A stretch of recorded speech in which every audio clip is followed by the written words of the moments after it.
సంగారెడ్డిలోని ఫల పరిశోధన స్థానంలో వజ్రోత్సవ వేడుకలు. సంగారెడ్డి జిల్లా కేంద్రంలోని శ్రీ కొండా లక్ష్మణ్ బాబూజీ ఫల పరిశోధన సంస్థలో 60 ఏళ్ల ప్రస్థానాన్ని పురస్కరించుకుని డైమండ్ జూబ్లీ వేడుకలతో పాటు మామిడి వైవిధ్య ప్రదర్శనను శనివారం ఘనంగా నిర్వహించారు. ఈ కార్యక్రమాన్ని ముఖ్య అతిథిగా హాజరై కార్యక్రమాన్ని ప్రారంభించిన మాజీ రాష్ట్ర ఎన్నికల కమిషనర్ వి నాగిరెడ్డి, గౌరవ అతిథులుగా project coordinator doctor Prakash Patil, director doctor Kiran Kumar, doctor Bhagavan, director of research doctor Lakshminarayana, director of extension doctor Suresh Kumar, doctor Natarajan తో పాటు స్థానిక అధికారులు, శాస్త్రవేత్తలు, రైతులు పాల్గొన్నారు. ఈ సందర్భంగా వారు మాట్లాడుతూ వ్యవసాయ రంగ అభివృద్ధిలో ఫల పరిశోధన సంస్థ కీలక పాత్ర పోషిస్తుందని పేర్కొన్నారు. స్థానిక ప్రజలు, రైతులకు మామిడి జాతుల వైవిధ్యాన్ని పరిచయం చేయాలనే లక్ష్యంతో నిర్వహించిన ఈ ప్రదర్శనలో 300కు పైగా మామిడి రకాలను ప్రదర్శించారు. ఫల పరిశోధన సంస్థలో 60 ఏళ్ల విజయవంతమైన ప్రస్థానాన్ని పురస్కరించుకుని నిర్వహించిన డైమండ్ జూబ్లీ వేడుకల్లో గతంలో సేవలందించిన బోధనేతర ఫీల్డ్ సిబ్బందిని ఘనంగా సన్మానించారు. స్టేషన్ అభివృద్ధిలో తమ అనుభవాలను పలువురు మాజీ ఉద్యోగులు, ప్రముఖులు పంచుకున్నారు. రైతుల అవగాహన కోసం మామిడి పునర్జీవన సాంకేతికత, ఫెర్టిగేషన్ విధానం, కోత అనంతర వ్యాధుల నిర్వహణ, బ్యాంకింగ్ టెక్నాలజీ, యాంత్రిక కత్తిరింపు వంటి ఆధునిక సాంకేతికలను ప్రదర్శించి వివరించారు.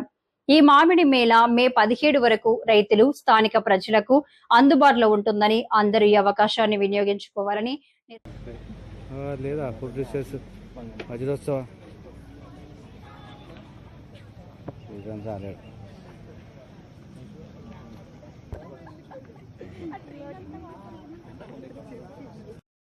सर इट रन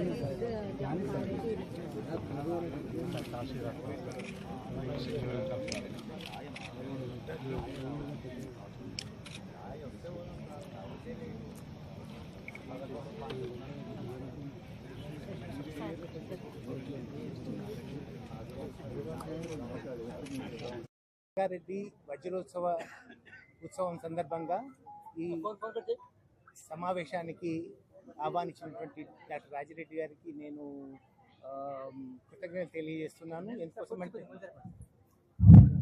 నేను ఈ జిల్లాకు సంబంధించిన వాడిని, ఇక్కడ పుట్టి పెరిగాను, ఇక్కడే చదువుకున్నాను. కానీ ఎఫ్ఆర్ఎస్ అంటే నాకు కూడాను హస్తబలనే తెలుసు. కానీ ఇక్కడ 450 వెరైటీస్ ఉన్నాయనే విషయం చాలా రోజుల తర్వాత నేను ఇక్కడంతా చదువుకొని హైదరాబాద్కి వెళ్ళిన తర్వాత తెలిసినటువంటి విషయం. సో అదే చెప్పింది ఇంతకుముందు నేను అన్నాను. ఎందుకంటే సంగారెడ్డి జిల్లా ఆంజనేయ స్వామి లాంటి వాడి, దానికి ఉన్న గొప్పతనాన్ని ఎప్పుడు చెప్పుకోదు, ఎవరు కూడా పెద్దగా గుర్తించలేరు.